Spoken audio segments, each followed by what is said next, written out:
사무엘상의 그 초반부의 이야기는 사무엘이 선지자로 세워지는 장면을 우리에게 좀 소개하고 있는데요. 그 과정 가운데 오늘 사무엘상 3장이 좀 놓여져 있습니다. 오늘 사무엘상 3장은 기본적으로 몇 가지 상황에 대해서 우리에게 계속 정보를 좀 제공하고 있는 느낌을 주고 있습니다.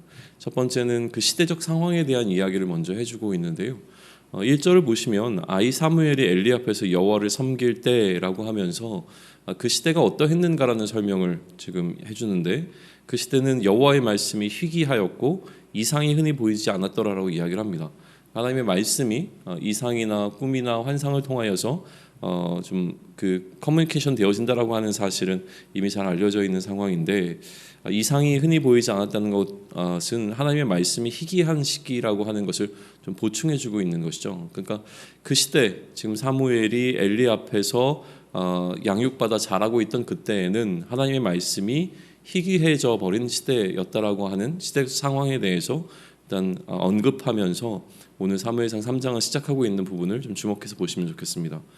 두 번째 상황은 엘리입니다. 엘리가 어떠한 상황 가운데 있었느냐, 그러니까 제사장 엘리에 관한 설명이 추가적으로 또 제공되고 있는데, 2절입니다. 엘리의 눈이 점점 어두워 가서 잘 보지 못하는 그때라고 설명이 되어집니다. 그러니까 지금 엘리가 육체적으로 쇠약해져 있고 그의 눈이 어두워져 있는 상태였다라고 되어 있죠. 그리고 이제 오늘 펼쳐진 어떤 스토리는 그가 처소에 누워 있었던 그 시점을 중심으로 이제 펼쳐지게 되어집니다.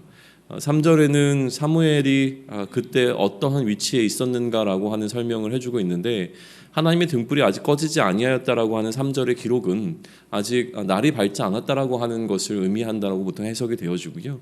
그 이후에 사무엘은 하나님의 궤에 있는 여호와의 전 안에 누워 있더니라고 하면서 사무엘이 지금 사무엘의 잠자리가 어디에 있었는가라고 하는 것을 이제 언급하는 방식으로 계속 진행이 되어집니다. 그러니까 밤에 이제 잠자리에 들었을 때에가 이 오늘 스토리의 배경이 되는 것이죠. 그때 하나님께서 사무엘을 부르십니다. 사무엘은 자기를 부르는 소리를 들었을 때 그것이 하나님의 부르심이라고 생각하지 못했고, 오히려 엘리가 부르는 것으로 생각하고 엘리에게로 나아가서 자기가 여기 있다라고 이야기를 하니, 엘리가 너를 부른 적이 없다라고 해서 다시 돌아가 잠자리에 눕게 되어지죠. 이것이 반복되어집니다. 두 번째 하나님께서 사무엘을 부르셨는데도 동일한 방식으로 엘리에게 찾아가서 나를 부르셨나고 물어보고 부르지 않았다라고 하는 것을 통해서 이야기가 반복되어지죠. 그러면서 이제 사무엘상 기자는 7절에서 이렇게 언급을 하나 합니다. 사무엘이 아직 여호와를 알지 못하고 여호와의 말씀도 아직 그에게 나타나지 아니한 때라고 하면서, 앞서 시대적 상황을 이야기했고 엘리의 상황을 이야기했다면 이번에는 사무엘의 상황에 대해서 설명을 해줍니다. 지금 사무엘이 어떤 상황이었냐면 아직 여호와를 알지 못하고 여호와의 말씀도 그에게 나타나지 아니한 그때라고 설명하면서 지금 몇 가지 상황들을 지금 나열하는 방식으로 사무엘상 3장을 기록해 나가고 있죠. 그리고 세 번째 부르심이 있습니다. 세 번째 부르심이 있었을 때에 엘리가 그제서야 사무엘을 부른 것이 하나님이라는 사실을 깨닫게 되고 사무엘에게 조언을 해주죠. 다시 한번 하나님께서 너를 부르시면 이러한 방식으로 하나님께 답해라 라고 얘기를 합니다. 그리고 네 번째, 하나님께서 사무엘을 부르셨을 때 사무엘은 엘리가 조언해 준 대로 하나님께 응답했고, 하나님께서는 그러한 자신에게 반응한 사무엘에게 하나님의 계획을 알려주십니다. 사무엘에게 알려주신 하나님의 계획은 이 선지자 엘리 가정에 장차 일어날 일들에 관한 이야기였습니다. 그것은 우리가 사무엘상 2장을 통해서 보았던 내용과 이제 반복이 되어지게 되는데, 하나님께서 사무엘에게 그 엘리의 집안을 어떻게 심판하실 것인가에 관한 구체적인 내용을 11절로부터 14절에서 설명을 해주고 계시는 것이죠. 어떻게 보면 이제 선지자로서의 첫 번째 사명을 받게 되는 것인데, 앞서 그 14절 이전까지의 이야기는 사무엘을 하나님께서 선지자로 부르시는 장면이었다고 한다면, 선지자로 부르신 사무엘에게 첫 번째 주어지는 하나님의 말씀, 그러니까 선지자로서 받은 사무엘의 첫 번째 사명은 무엇이냐면, 이처럼 엘리 가정에 일어난 일을 알려주시는 것을 통하여 엘리에게 그 하나님의 계획을 전파하는 것이었죠. 그런데 이것을 엘리에게 전하기를 두려워하는 사무엘의 모습을 15절은 기록해내고 있습니다. 그러자 다음날 아침에 엘리가 오히려 사무엘에게 요청을 했죠. 하나님께서 너에게 이른 것인 걸 무엇이냐라고 하는 것을 요청을 했고, 사무엘의 첫 번째 선지자로서의 선포가 이루어지는 장면을 18절에서 보게 되어집니다. 그리고 그러한 선지자 사무엘의 선포를 제사장 엘리는 그대로 받아 안는 장면을 우리는 마주하게 되는 것이죠. 사무엘의 선지자로서의 사역의 첫 번째 시작은 엘리를 향한 것이었고, 그 이후에 사무엘은 나이가 어렸지만 여전히 선지자로서의 사역을 계속 진행했던 것으로 보입니다. 그 내용이 19절과 20절에 기록되어지는데, 그의 말이 하나도 땅에 떨어지지 않았다라고 하는 것은 이제 응하여졌다는 것이죠. 그가 이야기하는 하나님의 계획에 대한 모든 선포들은 다 이루어졌고, 그러다 보니 이스라엘의 온 땅이 사무엘이 여호와의 선지자로 세우심을 받았다라는 사실을 인정하게 되는 일이 일어나게 된 것이죠. 그리고 이제 21절에 보시게 되면 이 선지자의 등장과 함께 하나님의 말씀이 희귀했던 그 당시의 시대적 상황이 변화됩니다.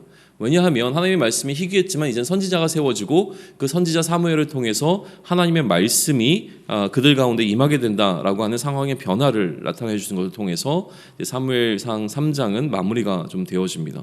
오늘 사무엘상 3장을 이제 묵상하시면서 좀 묵상의 포인트로 이제 가지셔야 되는 부분은, 일반적으로 이제 많이 이제 사무엘상 3장을 설교하거나 또 묵상하는 가운데 주목하게 되는 것은 이제 대비입니다. 그러니까 엘리의 눈이 점점 어두워져 갔던 것과 그 시대가 하나님의 말씀이 희귀했다라는 이 포인트 속에서 이제 엘리를 굉장히 부정적으로 좀 바라보게 되어지죠. 그래서 하나님의 말씀을 깨닫지 못하는 어떤 제사장의 모습과 또 오히려 하나님의 말씀 앞에 선 한 어린 사무엘을 좀 비교하는 방식으로 좀 이야기가 진행되는데, 그것이 전혀 틀린 이야기는 아니지만 저는 거기에 많이 이제 동의가 되어지지는 않습니다. 왜냐하면 지금 여기 포인트에서 엘리를 이제 어떻게 평가할 것인가라고 하는 부분에 조금 더 신중할 필요가 있지 않을까라는 생각이 듭니다. 물론 이제 사무엘상 전체적인 부분에서 이제 엘리가 그의 자녀들을 제대로 양육하지 못한거나 나중에 엘리가 그의 삶을 마감하게 되어지는 어떤 장면들을 보게 되면 엘리를 긍정적으로 볼 수 없는 것은 분명합니다. 그럼에도 불구하고 오늘 사무엘상 3장에서 나타나고 있는 엘리의 모습에 있어서는 우리가 조금 더 신중하게 좀 묵상을 진행해 보시면 좋을 것 같습니다. 우선 좀 짚어보고 싶은 것은 무엇이냐면, 지금 사무엘이 잠을 자고 있는 것이 여호와의 궤가 있는 곳이라고 하는 부분입니다. 여호와의 궤가 있는 여호와의 전에서 잠자리를 가지고 있는 이 사무엘의 숙소의 위치라고 하는 것이 굉장히 사실은 나름대로 좀 생소해 보일 수 있는 부분이라고 하는 것입니다. 여호와의 궤라고 하는 것이 지금 구체적으로 언급이 되고 있고, 이후에 이제 진행되어지는 스토리에 보게 되면 여호와의 궤라고 하는 이 언약궤가 상당히 중요한 이슈로 좀 등장하게 되는 것을 우리는 보게 되어질 텐데, 그런 의미에서 지금 여호와의 궤가 위치했던 곳이라고 하는 것은 그 상징적 의미가 있다라고 하는 것이죠. 여호와의 궤는 하나님의 임재를 나타내는 것이었습니다. 하나님의 임재, 하나님께서 자신을 드러내시고 하나님을 만나는 장소가 이 언약궤라고 하는 장소인 것이죠. 언약궤가 있는 위치인데, 그곳에서 지금 사무엘이 잠을 자고 있다라고 하는 사실은 어떻게 보면 오랫동안 그 장소에서 하나님의 임재가 일어나지 않았던 것으로 해석될 수 있지 않을까라는 생각을 하게 되어집니다. 하나님의 말씀이 희귀했다는 것은 하나님께서 그 언약궤가 있는 곳에서 이스라엘과 함께 만나셔서 대화하셨는데 하나님의 임재가 그곳에 일어나지 않았기에 그 장소의 중요성이 조금은 상실된 상태 가운데 그곳에서 지금 사무엘이 그의 숙소를 마련하고 있는 것처럼 좀 보여진다는 것이죠. 물론 지성소라고 해석되지는 않습니다. 지성소와 사무엘이 묵었던 그 숙소의 어떤 중간 지점쯤에 사무엘이 묵지 않았겠는가라고 보통 해석이 되어지긴 하는데, 어쨌든 본문을 보고 있자면 이 사무엘서를 기록한 기자는 마치 사무엘이 그 하나님의 궤가 있는 여호와의 전 안에 누워 있는 것을 굉장히 강조하고 있다는 느낌을 받게 된다고 하는 것이죠. 하나님의 임재가 가장 가까운 그 장소에 사무엘이 머물러 있었다라고 하는 그 상황은 굉장히 긍정적으로 해석이 될 수도 있지만, 오히려 다른 의미로 보게 되면 말씀이 희귀해진 상태 가운데서 여호와의 궤가 갖고 있었던 그 의미가 상당히 지금 희석되어진 상태가 아닐까라는 생각을 하게 되어집니다. 이 시기에 다시 사무엘에게 말씀으로 자신을 나타내기 시작하는 하나님에 관한 이야기가 오늘 사무엘상 3장에 등장하고 있기 때문에, 그러면 이제 우리는 무엇을 기대할 수 있냐면, 그 하나님께서 다시 자신을 나타내시는 그 하나님께서 그의 말씀을 통하여 어떠한 일하심을 드러내실까라고 하는 기대를 갖게 하는 게 이제 사무엘상 3장이 갖고 있는 의미라고 하는 것이죠. 말씀이 희귀한 시대에 다시 말씀이 사무엘을 통하여 그 이스라엘 가운데로 이제 들어오고 있는 장면을 좀 우리는 보게 되어집니다. 그러면 그 하나님의 말씀이 이스라엘 가운데 들어왔을 때 이제 어떠한 일들이 일어나겠는가라고 하는 기대감을 좀 갖게 되는 것이 첫 번째 묵상의 포인트일 것 같고요. 두 번째는 무엇이냐면 이제 무슨 이유 때문에 하나님께서 사무엘을 이처럼 4번에 걸쳐서 부르셨는가라고 하는 거예요. 우리는 이제 이 부분을 그러니까 여러 차례 사무엘을 이제 불렀고 그것을 알아듣지 못했던 것에 대해서 이제 여러 가지 해석들을 좀 하기는 하지만 오늘 좀 이제 주목해 보고자 하는 것은 이 4번에 걸친 부르심이 누구를 위한 것이냐는 것이죠.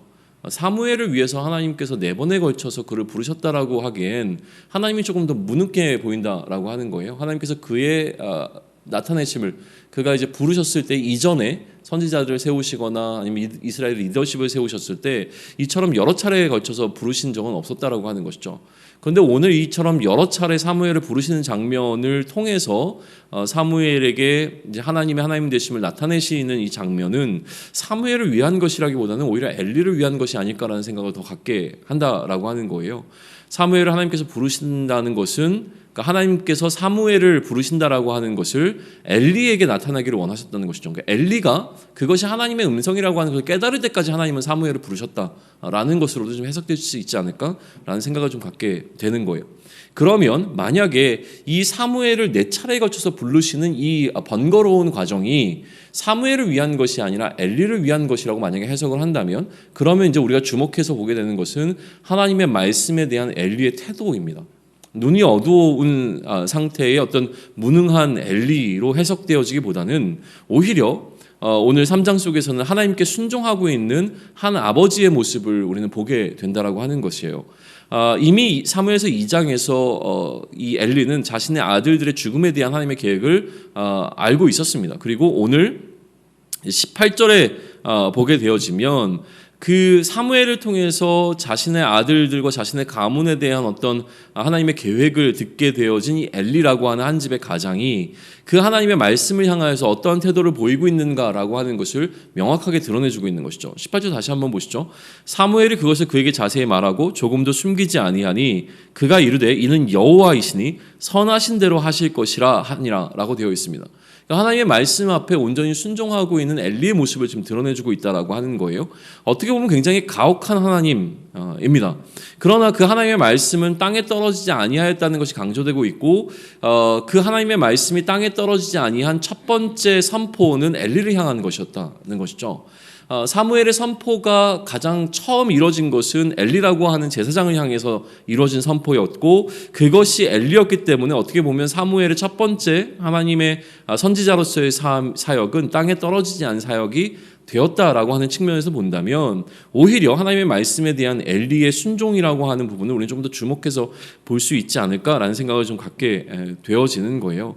그러니 하나님께서는 사무엘을 통해서 하나님께서 이 사무엘을 부르시고 계신다는 것을 엘리에게 깨닫게 하셨고 사무엘에게 지금 사무엘을 부르시고 있는 존재가 하나님이라는 것을 깨닫게 된 엘리는 이 사무엘을 통해서 전해진 하나님의 말씀에 대하여 전적으로 순종하는 모습을 보이고 있다는 사실을 우리는 보게 된다라고 하는 것입니다. 그러면 이제 마지막으로 하나님의 말씀이 희귀해진 시대에서 이제 하나님의 말씀이 나타나는 시대로 옮겨져 가는 과정 가운데 선지자가 세워지고 있는 것이고 그 선지자로서 사무엘이 세워진 것이죠. 그리고 사무엘이 선포한 메시지의 첫 번째 메시지는 그 시대의 제사장이었던 엘리에게로 지금 향해 있는 것을 우리는 보게 되어집니다. 그리고 그 이후에 이 선지자 사무엘의 사역은 하나도 응하여지지 않은 것이 없다라고 기록될 정도로 하나님의 말씀이 땅에 떨어진 것이 없다라고 하는 것이 선포될 정도로 이 사무엘의 사역은 선지자로서 나름대로 하나님 앞에서 성공적인 그 여정을 거쳐갔던 것을 우리는 보게 된다는 것이죠. 그러니 이 사무엘상 3장을 전체적으로 바라봤을 때 하나님의 말씀이 희귀한 시대에서 하나님의 말씀이 나타나는 시기로의 전환이 어떻게 일어났는가라고 하는 것을 좀 명확하게 보여주고 있다는 부분을 우리는 주목해 볼 수 있을 것 같습니다. 하나님의 말씀이 희귀한 상태에서 하나님의 말씀이 나타나는 그 상황 가운데 중요한 역할을 감당하고 있는 것은 선지자이죠. 그 선지자로서의 사무엘이 등장하고 있는 것이고요. 하나님께서는 이 선지자 사무엘을 통해서 지금 말씀하고 계십니다. 그렇다면 이 시대의 선지자로서의 그리스도인에 관한 묵상을 좀 해보시면 좋을 것 같습니다. 선지자는 이제 그리스도라고 불리는 직분을 갖고 있는 자였는데요. 여전히 그리스도로서의 역할을 감당해야 되는 이 그리스도인들에 관하여서 다시 한번 묵상해 볼 수 있죠. 말씀이 희귀한 시대 속에 말씀이 그 시대 가운데 나타나야 합니다. 그 말씀이 나타나는 도구로서 사용되어지는 선지자라고 하는 사무엘의 우리를 주목해 보게 만드는 이 사건이 오늘 우리 앞에 놓여 있습니다. 그렇다면 말씀이 희귀해진 이 시대 가운데서 말씀을 드러내는 역할로서의 우리 그리스도인들의 사명에 관해서 충분히 묵상할 수 있는 여지들이 있다고 생각이 되어집니다. 결국은 나를 통하여서 우리 그리스도인들을 통하여서 이 시대 가운데 하나님의 계획이 드러나야 하고 하나님의 말씀이 나타나야 하는 것이죠. 우리를 통해서 나타나는 하나님의 말씀의 결정적 사건은 그 말씀이 땅에 떨어지지 않는다라고 하는 것입니다. 하나님께서 주신 그 말씀은 우리의 이야기가 아니라 하나님의 말씀이기에 그 말씀은 반드시 이루어질 것이라고 하는 그 복음에 대한 선포가 오늘 우리의 삶을 통해서 충분히 일어날 수 있기를 원합니다. 하나님의 관한 말씀이 이제 희귀한 시대라고 이 시대가 평가되지 않았으면 좋겠습니다. 이 시대를 살아가는 그리스도인들이 있기에 여전히 하나님의 말씀은 살아 운동력 있는 말씀으로 선포가 되어지고 그 말씀이 결국 이 시대와 이 상황들을 바꿔낼 것이라고 하는 신뢰 가운데 오늘도 그러한 선지자로서의 사명을 잘 살아낼 수 있는 저와 여러분이 되기를 축원합니다. 아멘.